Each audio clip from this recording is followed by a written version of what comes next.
വരാനിരിക്കുന്ന HSC physical science പരീക്ഷയിലേക്ക് എങ്ങനെ പ്രിപ്പയർ ചെയ്യാം, അല്ലെങ്കിൽ എൻ്റെ പ്രിപ്പറേഷണൽ സ്ട്രാറ്റജി എങ്ങനെയാണ് എന്നുള്ളതാണ് ഈ വീഡിയോയിലൂടെ പറയാൻ ഉദ്ദേശിക്കുന്നത്.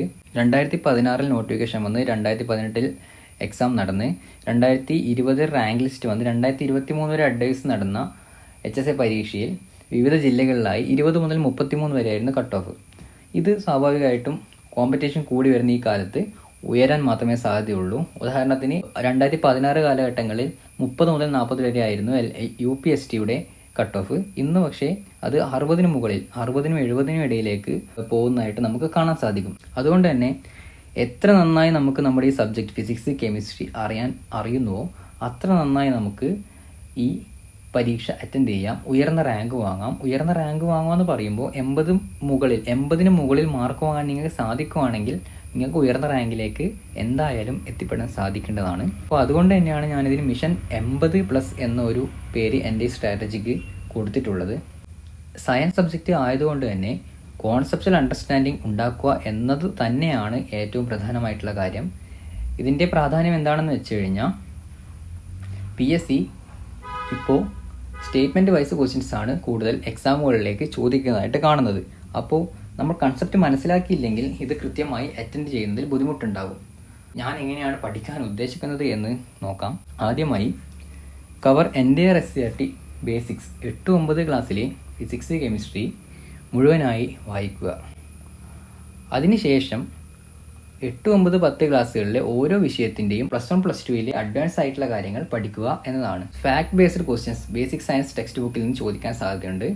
അതേപോലെ തന്നെ കൺസെപ്റ്റ് ബേസ്ഡ് ചോദിക്കാൻ സാധ്യതയുള്ളത് +1 +2 ടെക്സ്റ്റ് ബുക്കിൽ നിന്ന് തന്നെയാണ്. അതേപോലെ തന്നെ ഈ +1 +2 കൺസെപ്റ്റിൻ്റെ കൂടെ തന്നെ ഈ ഫോർമുലാസ് ആൻഡ് ഇക്വേഷൻസ് നമ്മൾ കൃത്യമായി മനഃപ്പാഠമാക്കേണ്ടത് അത്യാവശ്യം തന്നെയാണ്. എത്ര അഡ്വാൻസ്ഡ് ആയിട്ട് നമ്മൾ ഈ വിഷയങ്ങൾ പഠിക്കുന്നുവോ അത്ര എളുപ്പം അല്ലെങ്കിൽ അത്ര കൃത്യതയോടെ നമുക്ക് ഉത്തരങ്ങൾ അറ്റൻഡ് ചെയ്യാൻ പറ്റും. ഇത് നമുക്ക് 80+ എന്ന് പറഞ്ഞൊരു മാർക്കിലേക്ക് നമ്മളെ എത്തിച്ചേരാൻ ഇത് സഹായിക്കും. ഇതിൽ 80 മാർക്ക് നമ്മുടെ ഫിസിക്സ് കെമിസ്ട്രി സബ്ജക്റ്റുകളിൽ നിന്ന് ആണെന്നുള്ളതും അത് മലയാളത്തിലാണെന്നുള്ളതും ശ്രദ്ധിക്കണം. അതേപോലെ തന്നെ pedagogy and methodology, renaissance movement, GK and current affairs എന്നിവ 20 മാർക്കിനാണ് ചോദിക്കുക. ഇതിൽ പെഡഗോജി ആൻഡ് മെത്തഡോളജി 5 മാർക്കിനും റിനൈസൻസ് മൂവ്മെൻറ്റും GKയും കറണ്ട് അഫയേഴ്സ് 15 മാർക്കിനാണ് ചോദിക്കുക. ഇതിൽ കഴിഞ്ഞ വർഷം അതായത് 2018 ക്വസ്റ്റ്യനിൽ 4 മാർക്കിന് റിനൈസൻസ് മൂവ്മെൻറ്റ് കാണാൻ സാധിച്ചിട്ടുണ്ട്. റിനൈസൻസ് മൂവ്മെൻറ്റിനെ കുറിച്ച് പറയുമ്പോൾ ഇന്ത്യയുടെയും കേരളത്തിൻ്റെയും പ്രധാന നവോത്ഥാന നായകർ, നവോത്ഥാന മുന്നേറ്റങ്ങൾ, ഇവ ഒരു സർഫേസ് ലെവൽ വെച്ചിട്ടുള്ള അണ്ടർസ്റ്റാൻഡിംഗ് ആണ് വേണ്ടത്. ഇനി നിങ്ങൾക്ക് വിവിധ റിസോഴ്സുകളെ ഉപയോഗപ്പെടുത്താം. ഇനി പെഡഗോജി ആൻഡ് മെത്തഡോളജി നോക്കുകയാണെങ്കിൽ നമ്മൾ അധ്യാപക വിദ്യാർത്ഥികളായി പഠിക്കുന്ന സമയത്ത് ഫിസിക്കൽ സയൻസിൽ പഠിച്ച അതേ പെഡഗോജിയും മെത്തഡോളജിയും തന്നെയാണ്.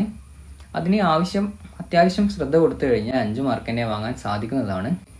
GK ആൻഡ് CA പ്രധാനമായി നമ്മൾ ഫോക്കസ് കൊടുക്കേണ്ടത് science, national importance, Nobel price, constitution കഴിഞ്ഞ പ്രാവശ്യം ചോദിച്ചായിട്ട് കണ്ടില്ല, പക്ഷേ കോൺസ്റ്റിറ്റ്യൂഷൻ ചോദിക്കുമെന്ന് പറയുന്നത് കേൾക്കുന്നു. ഓക്കെ, അപ്പോൾ ഇതിൽ സയൻസ് ബേസ്ഡ് GK എന്ന് പറയുമ്പോൾ സാധാരണ ആ ഒരു കാലഘട്ടത്തിൽ 2024 എക്സാം എങ്കിൽ 2025 എക്സാം, 2024-25 കാലഘട്ടത്തിലേത്. പിന്നെ അതുപോലെ നാഷണൽ ഇമ്പോർട്ടൻസ് ഉള്ള കാര്യങ്ങൾ അത് അറൗണ്ട് ഈ ഒരു സമയത്ത് തന്നെ. പിന്നെ നോബൽ പ്രൈസ് ആ വർഷത്തെയും അതിന് മുന്നത്തെ വർഷത്തെയും പഠിച്ചാൽ മതിയാവും. പിന്നെ കോൺസ്റ്റിറ്റ്യൂഷൻ അവസാനം പഠിച്ചാൽ മതി, പക്ഷെ കോൺസ്റ്റിറ്റ്യൂഷൻ എപ്പോഴും അറിഞ്ഞിരിക്കുന്നത് നല്ല തന്നെയാണ്. പക്ഷെ കോൺസ്റ്റിറ്റ്യൂഷൻ്റെ ഒരു പാർട്ട് 4 വരെയുള്ളത്, അതായത് നിർദ്ദേശക തത്വങ്ങൾ വരെയുള്ള കാര്യങ്ങൾ മാത്രം പഠിച്ചാൽ മതിയാവും. ഇനി ലാസ്റ്റ് ടൈം പ്രിപ്പറേഷൻ എങ്ങനെ ചെയ്യാം, അത് ഞാൻ എങ്ങനെ നോട്ട് തരും എന്നുള്ളത് അടുത്ത സ്ലൈഡിൽ പറയും. അപ്പോൾ അതിൻ്റെ കൂടെ ക്ലിയർ ആയിട്ട് കുറച്ചുകൂടെ പറയാം. അപ്പോൾ നിങ്ങൾ അവസാനം ചെയ്യേണ്ടത് സൈലം റിവിഷൻ നമ്മൾ കണ്ടതാണ്. ഈ UPSC എക്സാം അതേപോലെയുള്ള അടുത്ത വന്ന എല്ലാ അധ്യാപക എക്സാമുകൾക്കും നല്ല രീതിയിലുള്ള ഒരു റിവിഷനാണ് അവർ നടത്തിയിരുന്നത്. പിന്നെ അതേപോലെ ഒരു 1-2 മാസമൊക്കെ എക്സാം ആവാറായി കഴിഞ്ഞാൽ ചെറിയ റേറ്റിൽ തന്നെ ഇങ്ങനെയുള്ള ഇൻസ്റ്റിറ്റ്യൂട്ടുകൾ നമുക്ക് മോക്ക് ടെസ്റ്റ് ചെയ്യാനുള്ള അവസരം ഒരുക്കി തരുന്നതാണ്. ഒരുപാട് പൈസ, ഇപ്പോൾ 6000 രൂപയൊക്കെയാണ് ഫുൾ കോഴ്സ് സ്ട്രക്ചർ ഫീസ് പറയുന്നത്. പക്ഷേ ആ ഒരു സമയമൊക്കെ ആകുമ്പോഴേക്ക് ഒരു 1000 രൂപയിൽ താഴെ വരുന്ന രീതിയിൽ ടെസ്റ്റ് ചെയ്യാനുള്ള, മോക്ക് ടെസ്റ്റുകൾ ചെയ്യാനുള്ള, റിവിഷൻ ചെയ്യാനുള്ള സൗകര്യം അവർ റെഡിയാക്കി തരും. അങ്ങനെ കണ്ടുവരുന്നുണ്ട്. ഇനി എങ്ങനെ മുഴുവൻ സിലബസും തീർക്കും, ഇത് ഒരു പ്രധാനപ്പെട്ട കാര്യമാണ്. ഒരു വിഷയം അടിസ്ഥാന ശാസ്ത്രം ആസ്പദമാക്കി നമ്മൾ പഠിക്കുകയാണെങ്കിൽ അതേ വിഷയത്തെ നമ്മൾ അഡ്വാൻസ്ഡ് എന്നുള്ള രീതിയിൽ കൺസെപ്റ്റും ഇക്വേഷനും നന്നായി മനസ്സിലാക്കുന്ന രീതിയിൽ +1 +2 ടെസ്റ്റ് ബേസ് ചെയ്ത് പഠിക്കുക. ഈ 2 എണ്ണത്തിനും ഒരു വിഷയത്തിൻ്റെ അടിസ്ഥാന ശാസ്ത്രം, അതിൽ റീഡ് ത്രൂ നോട്ട് ഞാൻ തരും. അതേപോലെ തന്നെ അതേ വിഷയത്തിൻ്റെ അഡ്വാൻസ് നോട്ടും റീഡ് ത്രൂ നോട്ട് തരും. അത് ഞാൻ ഉദ്ദേശിക്കുന്നത് എങ്ങനെയാണെന്ന് വെച്ച് കഴിഞ്ഞാൽ, ഓരോ ടോപ്പിക്കിനും അതിൻ്റെ ബേസ് ലെവൽ നോട്ട്, അതിൻ്റെ അഡ്വാൻസ് നോട്ട്, ഇത് കംപ്ലീറ്റ് ഒരു വിഷയത്തിന് കംപ്ലീറ്റ് ഒരു പേജിൽ കൊള്ളുന്ന രീതിയിൽ 8, 9, 10 ടെക്സ്റ്റ് ബുക്കുകളിലെ അതേ ഇമേജസ്, അതേ ഡിസ്ക്രിപ്ഷൻസ് തന്നെ ഉപയോഗിച്ച് ബേസ് ലെവലുള്ളത് തരും. അത് കണക്ട് ചെയ്തുകൊണ്ട് തന്നെ അഡ്വാൻസ്ഡ് ലെവലിൽ +1 +2 ടെക്സ്റ്റ് ബുക്കിലുള്ള കൺസെപ്റ്റുകൾ തരും. ഒരു പക്ഷേ ബേസ് ലെവൽ ഇല്ലാത്തത് +2 ഉണ്ടെങ്കിൽ ആ +2 ലെവലിലുള്ളത് മാത്രം നമ്മൾ കവർ ചെയ്തു പോകും. നവോത്ഥാന മുന്നേറ്റം, നവോത്ഥാന നായകന്മാർ, SCERT ടെക്സ്റ്റ് ബേസ് ചെയ്ത് ചുമ്മാ വായിച്ചാൽ മതി, അല്ലെങ്കിൽ യൂട്യൂബ് വീഡിയോസ് കാണാം. പക്ഷേ ഇത് ശ്രദ്ധിക്കേണ്ടത് സ്വന്തമായൊരു നോട്ട് ഉണ്ടാക്കുക, ക്രൊണോളജിക്കൽ ഓർഡറിൽ നോട്ട് ഉണ്ടാക്കുക. ഹിസ്റ്ററി പഠിക്കുന്ന രീതി ആദ്യം സ്ട്രക്ചർ ചെയ്യും. അപ്പോൾ നമുക്ക് ക്രോണോളജി മനസ്സിലാവും. അപ്പോൾ നമുക്ക് ഈ ഒരു കാലഘട്ടത്തിൽ ആരൊക്കെ ആയിരുന്നു എന്നുള്ളത് കൃത്യമായിട്ട് മനസ്സിലാവും. ക്വസ്റ്റ്യൻസ് ആൻസർ ചെയ്യാൻ കുറച്ചുകൂടി എളുപ്പമാവും. പെഡഗോജി ആൻഡ് മെത്തഡോളജി, ഇതിന് നല്ലൊരു നോട്ട്സും ക്ലാസ്സും, അതായത് ഈ പറയുന്ന പോലെ തന്നെ സയൻസ് എങ്ങനെയാണ് പഠിപ്പിക്കുന്നത് ആ രീതിയിൽ തന്നെ ഒരു നല്ല നോട്ടും അതിനോടനുബന്ധിച്ച് ഒരു ക്ലാസ് ആയിട്ട് തരും. മെയിനായിട്ട് ഞാൻ പറയുന്നു, നിങ്ങൾ അധ്യാപക വിദ്യാർത്ഥികളാണ്, ഒരു ക്ലാസ് ആയിട്ട് എടുക്കേണ്ട ആവശ്യം നിങ്ങൾക്ക് വരുന്നില്ല. നിങ്ങൾ നിങ്ങളുടെ സബ്ജക്റ്റ് തന്നെയാണ് പഠിക്കുന്നത്. ചെറിയൊരു വിശദീകരണം, നല്ലൊരു നോട്ട്, നല്ലൊരു കോൺസെപ്റ്റ് മാപ്പ് നോട്ടാണ് തരാൻ ഉദ്ദേശിക്കുന്നത്. പിന്നെ ഇതിൽ പ്രധാനമായിട്ടും വേണ്ടത് തുടർച്ചയായ വായന തന്നെയാണ്. തുടർച്ചയായ വായന ഉണ്ടെങ്കിൽ മാത്രമേ നമുക്കിത് റിട്ടേൺ ചെയ്യാനുള്ള കപ്പാസിറ്റി കിട്ടുകയുള്ളൂ. പിന്നെ ഇതാണ് സിലബസ്. മൊഡ്യൂൾ 1, 2, 3 ഇനി നോക്കേണ്ട ആവശ്യമില്ല. പിന്നെ മൊഡ്യൂൾ 3 വരുന്നത് ഇത് കണ്ടോ, ഇത് നമ്മൾ എന്താണോ ഫിസിക്കൽ സയൻസിലെ മെത്തഡോളജിയും പെഡഗോജിയിലും പഠിച്ചത് അത് തന്നെയാണ് ഉള്ളത്, മറ്റൊന്നുമില്ല. പിന്നെ പാർട്ട് ബി ഇത് ആക്ച്വലി നിങ്ങൾ ഡൗൺലോഡ് ചെയ്ത് നോക്കുന്നതായിരിക്കും നല്ലത്. ചുമ്മാ ഞാനിത് സ്ക്രോൾ ചെയ്തതിനെ കൊണ്ട് നിങ്ങൾക്ക് ഈ ഒരു ചെറിയ സമയം കൊണ്ടൊന്നും മനസ്സിലാകാൻ പോകുന്നില്ല. +1 +2 ടെക്സ്റ്റ് ബുക്ക് തന്നെയാണ്. അതേപോലെ തന്നെ ബേസിക് ലെവലിലുള്ളത് നമ്മുടെ 8, 9, 10 ക്ലാസ്സിലെ ടെക്സ്റ്റ് ബുക്കുകൾ തന്നെയാണ്. ഇനി പ്രധാനമായിട്ടും മറ്റൊരു കാര്യം, ഡിസ്ട്രിക്റ്റ് വൈസ് കട്ട് ഓഫും എത്ര ആൾക്കാർക്ക് അഡ്വൈസ് കിട്ടി എന്നുള്ളതുമാണ്. ഇത് പ്രെപ്പ് സ്കെയിൽ എന്ന് പറഞ്ഞ യൂട്യൂബിൽ നിന്ന് ഞാൻ എടുത്തതാണ്.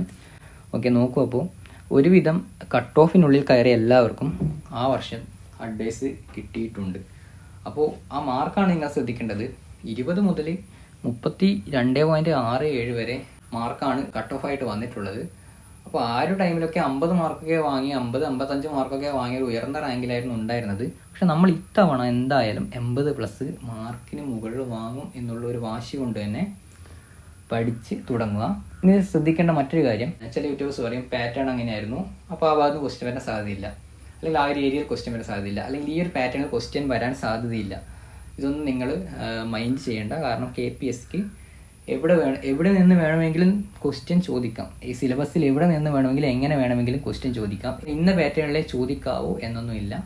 അപ്പോൾ നമ്മൾ നന്നായി സബ്ജക്റ്റ് പഠിക്കുക, അതിൽ പരം നമ്മൾ ഒന്നും ചെയ്യേണ്ടതായിട്ട് ഇല്ല.